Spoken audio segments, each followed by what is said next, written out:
2015 was another spectacular year in downtown Tulsa, standing prominently in the historic Greenwood District for its sixth season as home to minor league baseball is One Oak Field. With a brand new USL team coming into existence, the Tulsa Roughnecks FC shared the gorgeous sports facility. Also known as Drillville, it's a place for fans to come and to relax while taking in all the sights and sounds of a top-notch professional baseball atmosphere.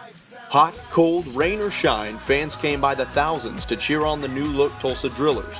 After 12 seasons as the AA affiliate of the Colorado Rockies, the Drillers changed their affiliation to the Los Angeles Dodgers. With Oklahoma City hooking up with LA as well, Oklahoma quickly became a state filled with Dodger blue. As one of the most recognizable sports brands in the world, the Dodgers added a new element to Tulsa's 110 years of rich baseball tradition. New talent, a new look, and a new era of Drillers baseball was about to unfold.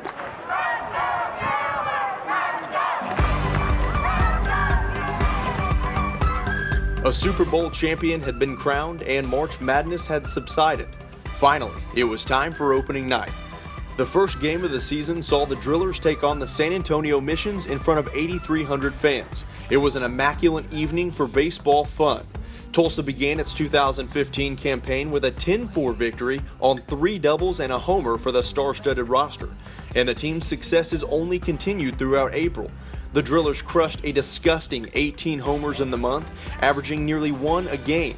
The Drillers' pitching staff also boasted the league's lowest ERA at 2.90. Second only to Astros stellar prospect Carlos Correa and the Corpus Christi Hooks in overall success during April was the Tulsa Drillers, and they were led by a star of their own.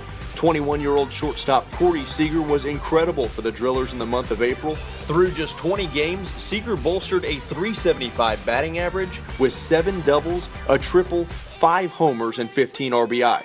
Trust me when I say the boy was ill. The North Carolina native hit .583 at one point in the month and had a multi-home run game against the Northwest Arkansas Naturals, which tied and then won the game for Tulsa. The rest of the team followed suit throughout the month, and with the help of veterans Brian Bergamy and Daniel Maiora, who hit above 300 as well, the team was hot and poised to bring home a Texas League championship. The Drillers went 12-8 in the month and were atop the Northern Division heading into May.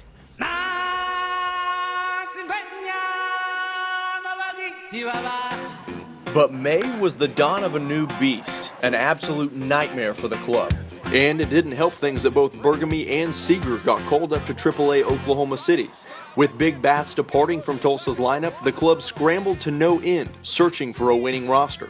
Los Angeles made nearly 50 roster moves during the month of May, and that's got to be some sort of record. And speaking of records, Tulsa's was bad. With all the roster moves and the team being on the road for 19 of its 27 games in the month, Tulsa went 8-19 and fell into last place in the North.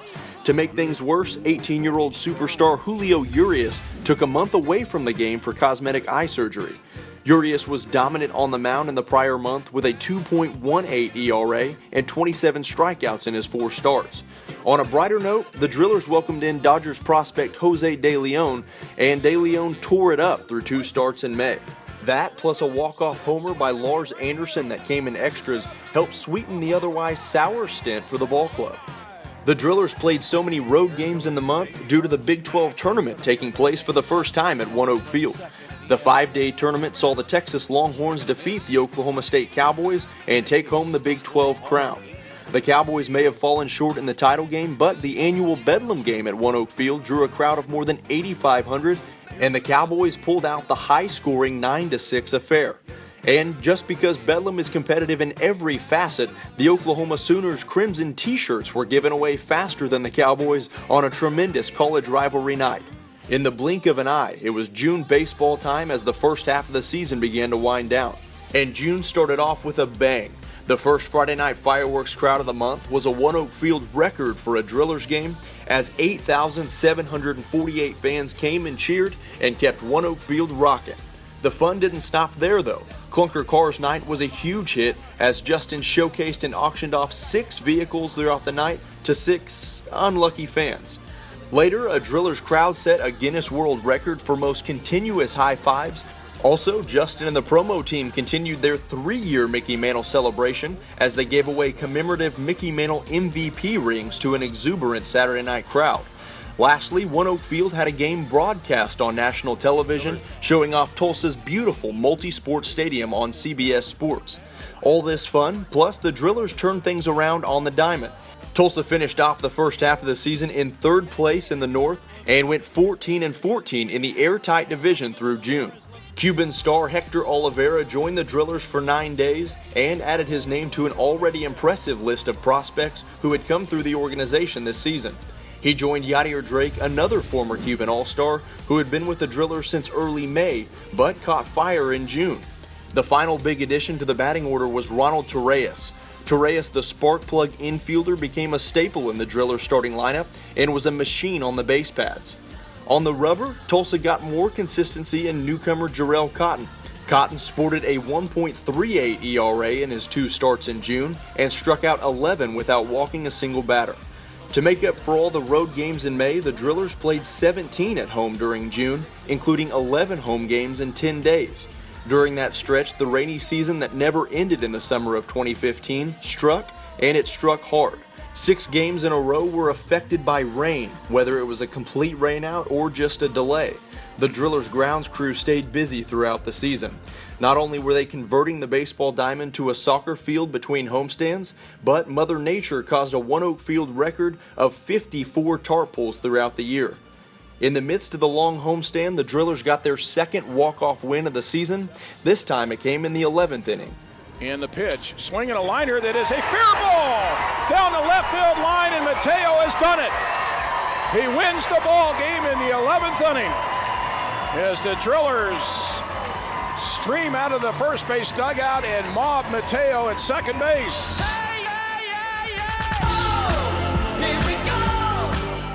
Keeping the momentum going from what looked like a brand new team, July began with 3 gorgeous days with 3 consecutive fireworks shows in front of what would be the 3rd, 4th, and 5th consecutive sellouts for the Drillers. On the 4th of July, One Oak Field designated 1 seat that will remain empty at all times in remembrance of all the fallen soldiers that cannot join us at the ballpark.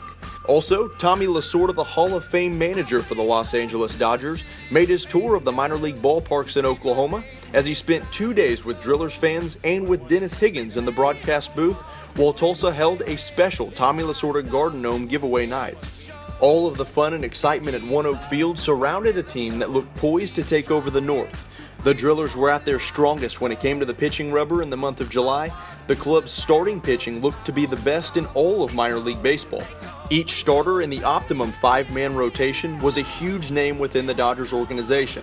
Chris Anderson, who had been with the Drillers all season long and who would go up to AAA Oklahoma City later in the year. Jarrell Cotton, who took the Texas League by storm and would also move up to Oklahoma City later in the year. Highly touted Jose De Leon, who struck out 105 batters in his 16 starts with the Drillers. Jeremy Kurt, who spent the entire season with the Drillers and sported an 18-3 strikeout-to-walk ratio in July, and the sensational Julio Urias, who rejoined the Drillers after 2 months of rehab and single-A pitching. Urias would also move up to AAA later in the year. On the 17th of July, former first-rounder Chris Anderson threw a complete game at home, a first for One Oak Field. The pitch, he swings and pops it up. Home plate area, Farmer's waiting for it, waiting, and he's got it, and the Drillers win it. Chris Anderson, a complete game, 9-inning effort. The first one this year for a Tulsa Driller pitcher on the 103rd pitch of the night. To make things even sweeter, stud reliever Ryan Dennett continued a run of 30 innings wherein the southpaw didn't allow a single run. Also, Kyle Farmer began what would be the longest hitting streak of any Driller this season with 13 games. In the final home game of the month, and amidst losing 7 of its last 8 games, Tulsa trailed the Springfield Cardinals in the 7th 7-0. But out of nowhere, the Drillers erupted for 2 of the most exciting innings in Tulsa Drillers history. 10 hits, 4 doubles, and 2 homers later, the Drillers stole a 9-7 victory from the Cards. That finished off a month where everything but the Drillers' record had winning numbers. Tulsa finished off a sparkling month with just a 12-17 record as their playoff hopes began to look a little bleak. So it all came down to the final month of the regular season. August had more bright moments off the diamond in Drillville than on. After another very successful Star Wars night at the ballpark, which brought out all of the adorable and strange fans of the series, Mascot Mania kept things lighthearted. The double-digit entertainment geniuses dressed up and entertained the Drillers faithful. Also in the month was everybody's favorite Han mascot dash athlete, Chili, who won a personal best 5 races in a row, and then everybody's favorite night of the year, the Oklahoma City Thunder Night, which featured Rumble the Bison, the Thunder Drummers, and the beautiful Thunder Girls. Dennis Higgins also welcomed another guest into his booth. This time it was Thunder play-by-play man Brian Davis, who for the first time in his career called an inning of baseball. Between center and right field, and Tilson motoring around first base and now around second. He's got a shot to stretch this into the triple, and he's going to go in standing up. A triple for Charlie Tilson. Last and certainly not least for the guys in the video room, for the second time in One Oak Field history, a foul ball found its way into the press box, which led to some dancing that most grown men would regret. As the club fell way behind in the North, losing 17 more games, it also put up a league-low .233 team batting average. Then September came. With just 8 games left to play in the season, the Drillers showed a tremendous amount of heart. The club won 6 of its last 8 remaining matchups and raised the team batting average up 30 points from August to September and kept a stingy ERA of just over 2 during the month. After winning 3 straight and keeping those slim playoff hopes alive, the One Oak Field season finale was almost a perfect way to salute a fun year. In the middle of the game, downtown Tulsa saw gorgeous fireworks beyond the right field foul pole, and it brought forth warm fuzzies to even the hardest of hearts. After a hard-fought loss in the home finale, the fans gave the Drillers a standing ovation as they walked off the field for the final time of the season. From all of us here at the Tulsa Drillers, we want to say thank you for making Drillville such a fun and exciting place. We look forward to an even brighter 2016 season, but most of all, we look forward to seeing you again in Drillville.